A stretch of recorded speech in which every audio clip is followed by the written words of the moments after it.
네, 오늘은 우리 한국사 10차시 수업입니다. 그쵸? 그래서 조선사를 오늘 조선 중기를 코앞까지 두고 다 나가 볼 건데요. 우리 지난 시간에 나가지 않은 곳도 있고, 그리고 아직 테스트 채점이 안 돼 있죠.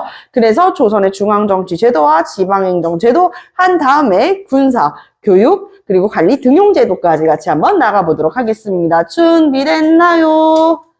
네, 아주 좋습니다. 자, 그럼 한번 진행을 해보도록 할게요. 오늘 우리가 테스트를 봤죠? 조선의 중앙정치제도가 되겠습니다. 왕 옆에는 국정을 총괄하는 최고의 권력기구가 있었는데요. 영의정, 우의정, 영의정, 우의정, 좌의정 이 삼정성으로 이루어져 있는 의정부 라고 하는 국정총괄 최고의 권력기구가 있었습니다. 옆에는요, 이제 6조라고 하는 행정부서들이 붙어 있었는데요.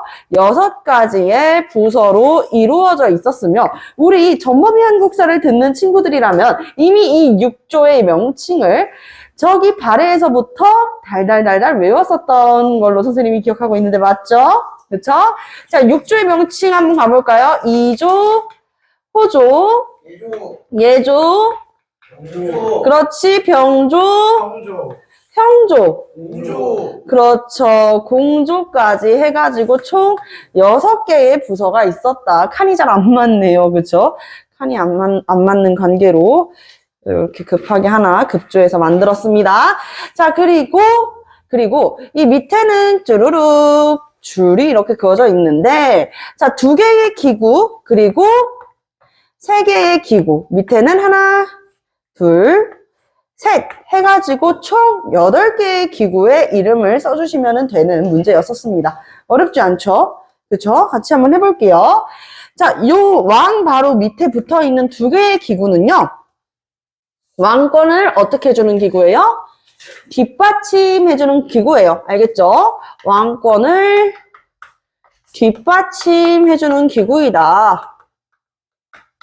그래서 무슨 기구야? 일단은 이을 승자를 쓰는 승정원, 오늘날의 왕의 비서기구가 된다. 근데 비서기구라고 쓰면 돼요? 안 돼요?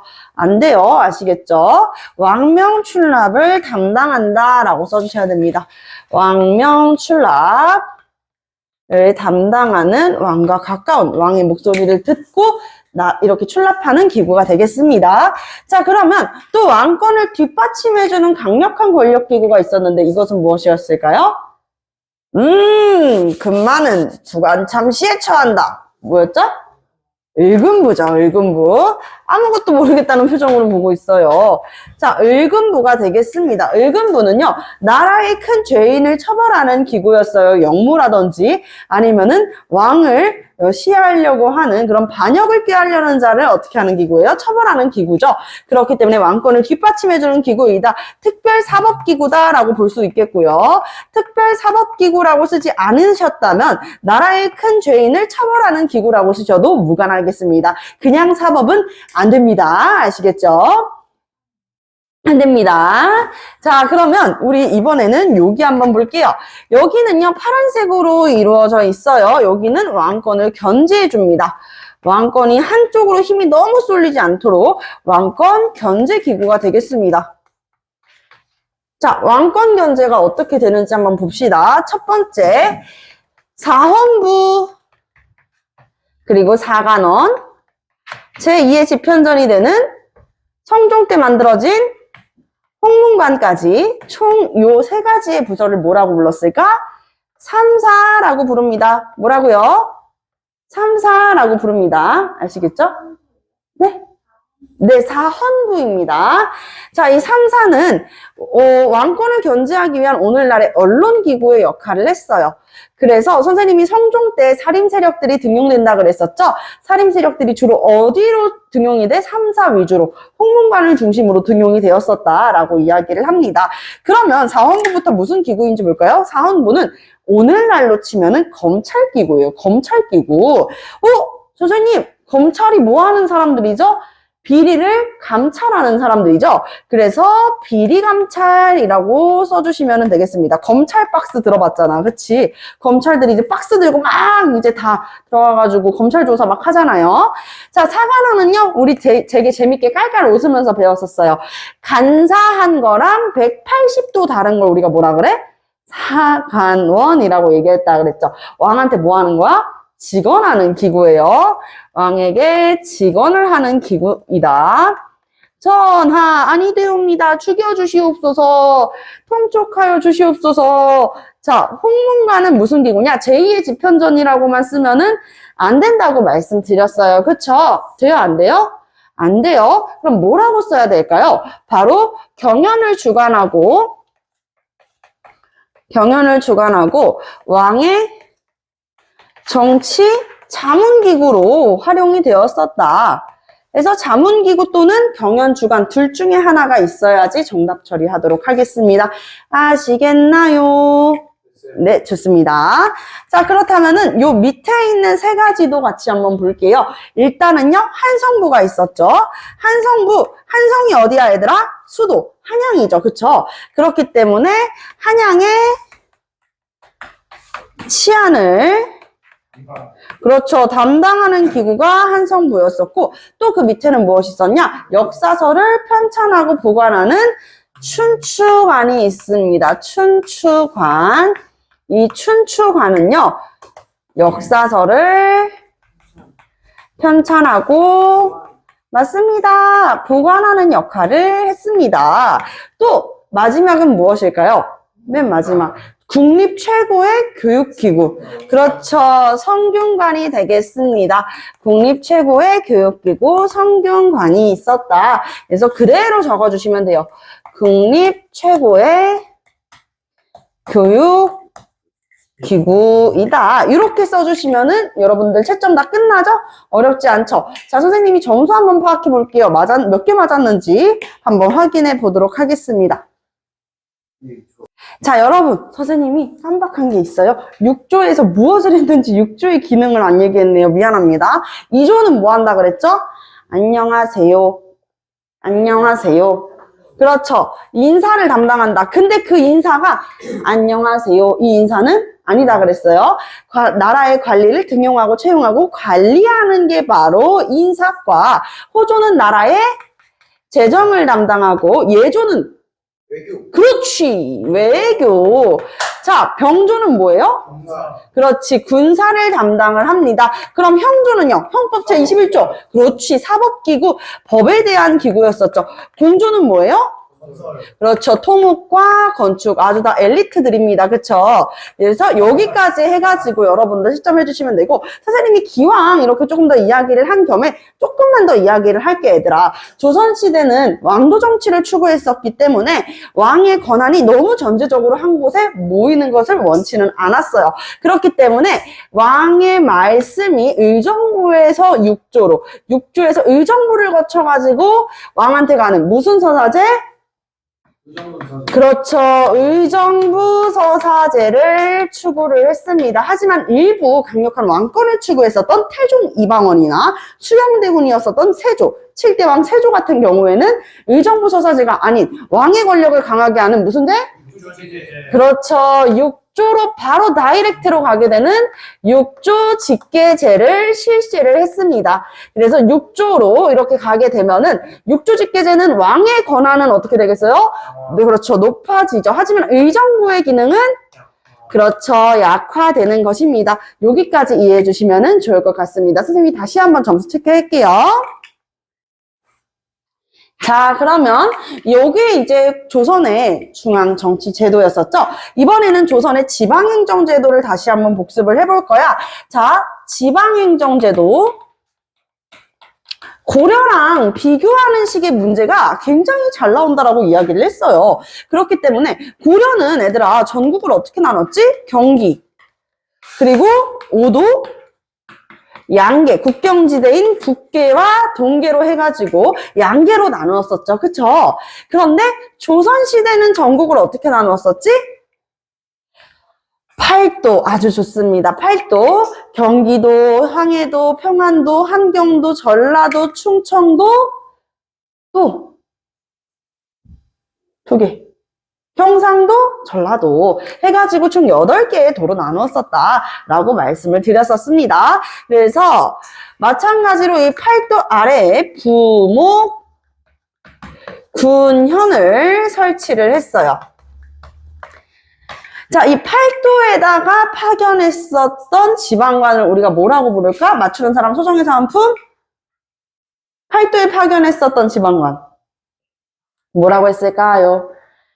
맞아요. 못 맞출 것 같아가지고 그냥 내봤습니다. 여러분, 관찰사입니다. 자, 그러면 9년에다가 파견했었던 지방관은 뭐라 그럴까? 두 글자? 사도 수령이라고 그랬었죠. 그쵸?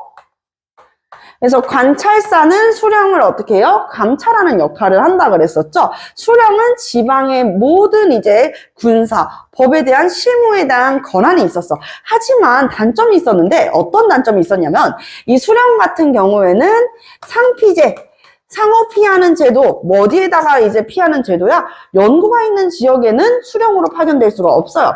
선생님의 고향은 강원도야. 하지만 내가 강원도에서 연구가 있기 때문에 나는 강원도에 수령으로 파견되지는 못하는 거야. 그럼 내가 난생 처음 보는 지역에 이렇게 파견이 될 텐데 난 이 지역이 잘 낯설어가지고 잘 모르잖아. 그치? 그러면 지방의 하급 관리가 나를 보좌해 줄 거야. 그 하급 관리 뭐라 그러죠? 향리라고 이야기를 하죠. 이 지방의 하급 관리인 향리가 수령을 보좌해 줄 거야. 그리고 지방의 행정 실무를 담당해 줄 거야. 이 향리들이 지방행정 실무를 담당할 수 있는 부서는 육방이라 그래서 마찬가지로 육조처럼 2호, 예방, 형, 공 뒤에는 방이 따라오는 것이에요. 알겠죠? 이방, 호방, 예방, 병방, 형방, 공방으로 이렇게 이루어져 있는 지방행정 실무를 담당하는 이 부서를 통해 가지고 향리가 어떻게 하게 된다? 그렇지. 지방의 실무를 담당하게 된다. 근데 얘들아, 이럴 수도 있지 않을까? 우리 향리는 지방에서 오랫동안 이제 살고 있었던 향반이기 때문에, 수령을 구워 삶아 먹을 수도 있잖아. 능구렁이처럼. 예를 들어가지고, 사또, 우리 옆에 있는 이 이대감집이 조금 잘 산다고 하는데, 이대감 땡만 모르게 세금을 2배씩 더 붙여볼까요? 뭐 이럴 수도 있는 거잖아. 그치? 그럼 돼, 안 돼? 안 되죠. 나쁜 관리죠. 그래서 향리가 비리를 저지르지 않는지 감찰해주는 사람들도 있어. 누구야? 바로 지방 양반들의 자치단체. 유향소라고 합니다.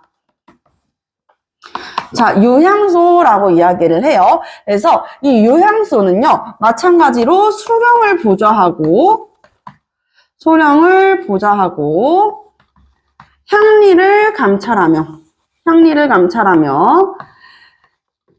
지방민들한테 유교적인 덕목으로 지방민을 교화시키는 역할을 했었던 거. 즉, 유교적 윤리를 널리 전파시키는 데 영향을 미쳤었던 게 오래된 지방의 양반이다. 알겠죠? 지방에서 오랫동안 연구가 있었던 양반들이다. 해가지고 이 팔도, 관찰사 파견되고 수령, 9년에다가 수령이 파견이 되는데 향리가 수령을 보좌해주고 이 유향소는 향리를 어떻게 한다? 관찰하게 된다. 이렇게 볼 수가 있어요. 요거는 이제 조금 고등학교스러운 얘기이긴 한데요. 이 유향소를 이렇게 감시하는 건 누구였었다? 경제소였었다. 경제소에서 유향소를 견제를 하고 감찰을 했었다. 라고까지 이야기를 드렸습니다. 자, 그러면 선생님 이게 고려랑 어떻게 비교가 되는 문제가 나온다는 건가요? 일단은 고려 같은 경우엔 지방관이 다 파견되지가 않았어요. 그쵸? 전국의 지방관이 다 파견됐다, 파견되지 않았다? 파견되지 않았다. 그렇기 때문에 파견된 곳, 지방관이 파견된 곳은 우리가 뭐라 불러? 주현이라고 부르는 것이고, 파견되지 않은 곳을 우리가 뭐라 불러요?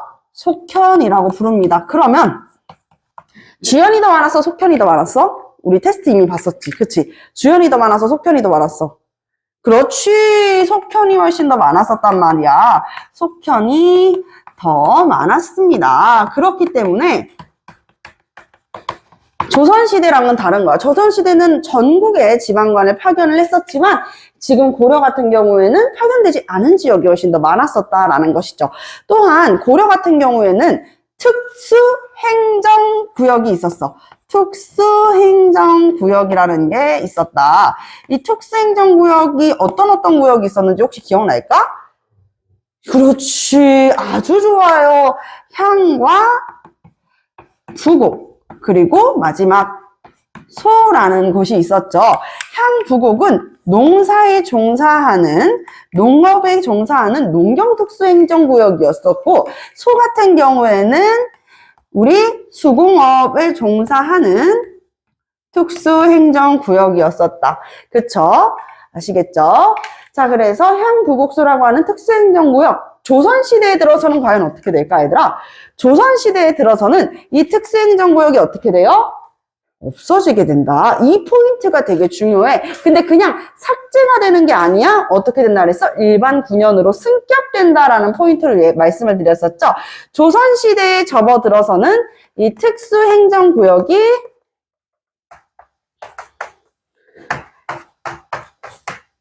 일반 군현으로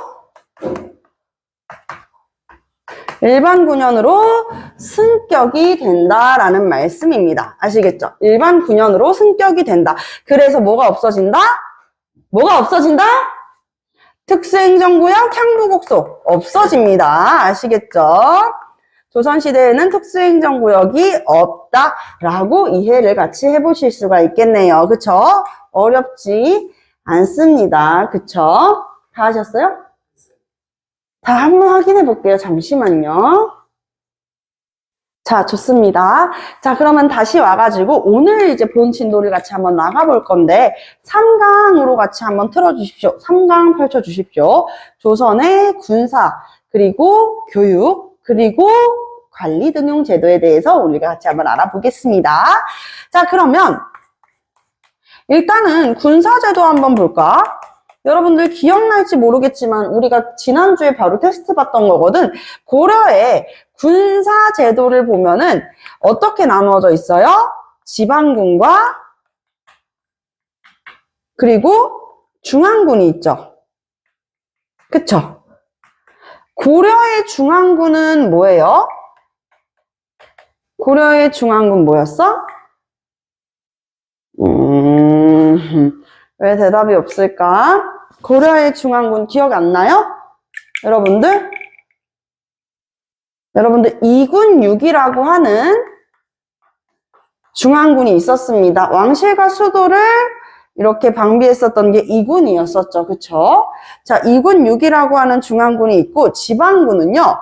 주현군 5도에 배치되어 있는 게 주현군이었어. 그치? 전국을 5도 양계로 나눴으니까 5도에 이제 배치된 게 주현군이었고 전진하라 양계는 어떤 지대야? 국경지대라고 이야기를 했잖아요. 그래서 국경지대에 배치가 되었었던 게 바로 전진하라 주진군이 된다. 아시겠죠? 양계에 배치가 되었었다. 마찬가지로 그러면은 이제 조선시대도 이런 식으로 어떻게 되겠어요? 그 중앙군과 지방군을 나누어서 볼 수가 있겠죠. 자, 조선의 지방군과 중앙군을 같이 한번 보겠습니다. 요 조선 같은 경우에 군사제도 같은 경우에는요. 고려와 조선을 비교하는 문제보다는 무엇이 더 많이 나오냐면 조선 후기에 들어가지고 어떻게 중앙군 제도가 바뀌는지가 잘 나와요. 이 포인트 잘 짚어주시고요. 자, 조선의 지방군은 일단은 육군이 우리가 따로 있고 그리고 수군이 따로 있었단 말이에요. 그쵸? 그렇기 때문에 군사 조직은요. 이제 지방에는 각 도마다 이 팔도마다 무엇을 배치를 했어? 병영과 수영을 설치했어. 팔도에 병영과 수영을 설치했다. 그래서 병영은 우리가 알고 있는 육군, 수영은 뭐예요? 수군이 되겠죠. 그쵸? 선생님 설마 공군은요? 라고 물어보는 친구 없겠지 얘들아. 이때 뭐 전투기가 있어, 뭐 헬기가 있어, 뭐가 있어. 그치? 그래서 수군과 육군이 끝이었어요. 오케이? 자, 그래서 이 병영과 수영을 책임지는 뭐가 있어요? 절도사가 있었다는 것이죠. 절도사. 이 병마절도사가 있고 그리고 수군절도사가 있었다라고 볼 수가 있겠습니다. 병마절도사는 병마, 즉 육군을 지휘하는 육군사령관이고 수군절도사는 뭐예요? 수군의 사령관이 되는 거겠죠. 그래서 우리가 알고 있는 이 임진왜란의 이순신 장군님께서도 뭐예요? 전라 그렇지. 수군절도사. 전라 좌수사였었단 말이야. 수군절도사를 줄여가지고 수사라고 불렀단 말이죠. 아시겠죠? 그쵸? 그리고 같은 이 전라도 지방의 우잖아요. 오른쪽에 날개가 되셨던 분이 바로 전라 우수사 이혁기 장군이 되겠습니다. 이해되셨죠? 자, 그러면 지방군은 수군과 육군으로 나누어가지고 각 절도사를 파견했었구나, 이렇게 이해를 해볼 수가 있는데, 진짜 중요한 거, 시험에서 잘 나오는 건 바로 여기야. 조선의 중앙고는 오위라고 합니다. 따라해 볼게요. 오위. 네, 좋아요. 오위 따라해 보셨죠? 이 오위라고 하는 중앙군 제도 16세 이상부터 60세 미만의 양인들은 무조건 다 어떻게 해야 돼요? 군대를 갈 수가 있었어. 조선시대는 법제적으로 무슨 제도라 그랬죠? 조선의 신분제도는 법제적으로, 법으로 정해져 있는 거에 따르면 양인과 천민으로만 나누는 양천제였었단 말이야, 얘들아. 그치? 양천제라고 불러. 이걸 앞글자를 따가지고. 양천제라고 하는데, 양인에는 누구가 포함되어 있어? 양반도 있고, 중인도 있고, 상민도 있고, 이들을 다 통틀어가지고 뭐라고 하는 거야? 양인이라고 이야기하는 거야. 자, 천민은 개인의 자산처럼 많이 취급이 되었었죠. 그래서 주로 노비였습니다. 그렇기 때문에 이 천민들은요, 군대를 갈 의무가 없었어요. 그래서 양인들은 다 군대를 가는데, 다만 양인들은 이렇게 군대를 무조건적으로 가야 됐었단 말이야. 누구는 안 가도 되냐? 학생이라든지 지방 양반 하급관리인 향리라든지 혹은 이제 양반이라든지 선비들은 군대를 가지 않아도 되었었다라고 볼 수가 있는 것이죠. 그러다 보니까 당연히 이 오위제도가 무너질 수밖에 없었습니다. 200년 동안 우리나라가 명과의 4대 관계가 이어지게 되면서, 우리나라 명나라랑 4대 관계라 그랬지? 그 외에 다른 나라랑은 무슨 관계? 매질교회, 이웃린자, 교린 관계를 맺었었다라고 이야기했었잖아요. 그쵸? 그렇기 때문에 이 중앙군은 너무 평화롭다 보니까 굳이 군대 가야 돼? 이렇게 된 거야. 그래서 내가 너 돈 줄 테니까, 내가 이거 줄 테니까 너가 나 대신 군대 좀 가줄래? 라고 하면서 군역이 문란해지고, 결국에는 우리나라에 제대로 갖춰진 군대가 없어서 임진왜란 때 파죽지세로 우리나라의 군대가 밀리게 되는 것이죠. 그러다가 이제 수군과 알아서 본인들이 스스로 일어난 일병들의 활약으로 이 임진왜란을 우리가 일본군을 퇴각시킬 수 있었었다라고 이야기를 합니다. 그쵸? 자, 그러면 이렇게까지 군사제도를 이야기를 하고, 여기에다가 조금 더 이어가지고 설명을 드릴게요. 이번에는 교육제도로 한번 넘어가 볼게. 교육제도 하면은 고려의 최고의 교육기관은 뭐였어? 기억나? 고려 최고의 교육기관은? 좀 비슷해. 그렇지, 국자감이었었지. 국자감이라고 하는 최고의 교육기구가 있었었어. 발해에서는 이 국자감을 뭐라고 불렀게요? 주자감. 맞아요, 주자감이죠. 그쵸? 자, 그런데 조선시대의 교육제도는 조금 더 탄탄해져요. 역시 조선시대는 무슨 나라야? 성리학의 나라, 철학자의 나라인가 봐. 그래서 조선시대 같은 경우에는 우리 이제 공부하는, 예를 들어가지고 초등교육, 중등교육, 고등교육별로 다 체계화를 갖춰지게 되는 거예요. 자, 초등교육은 어디에서 있을까? 하늘, 천, 땅지, 거물, 현, 누를, 황, 이런 식으로 앉아가지고 어린 아이들이 천자문을 많이 외웁니다. 바로 어디에서? 그렇지, 서당에서 훈장님이 계시죠. 그쵸? 그래서 종아리를 맞는 그런 그림들이 이제 많이 그려졌었죠. 초등교육은 서당에서 진행을 하고, 중등교육은요, 지역별로 조금 나눠집니다. 그래서 수도 근처, 이 한양에 위치해 있었던 중등교육기관을 우리가 사부학당이라고 합니다. 따라합니다. 사부학당.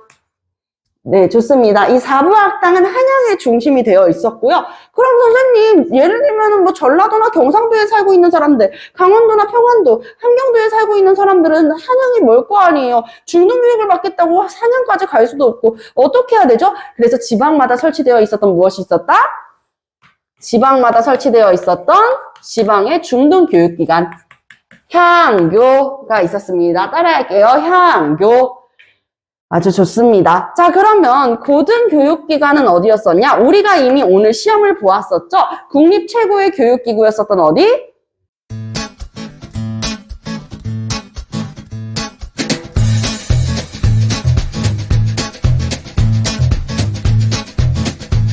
학원으로 전화 주세요.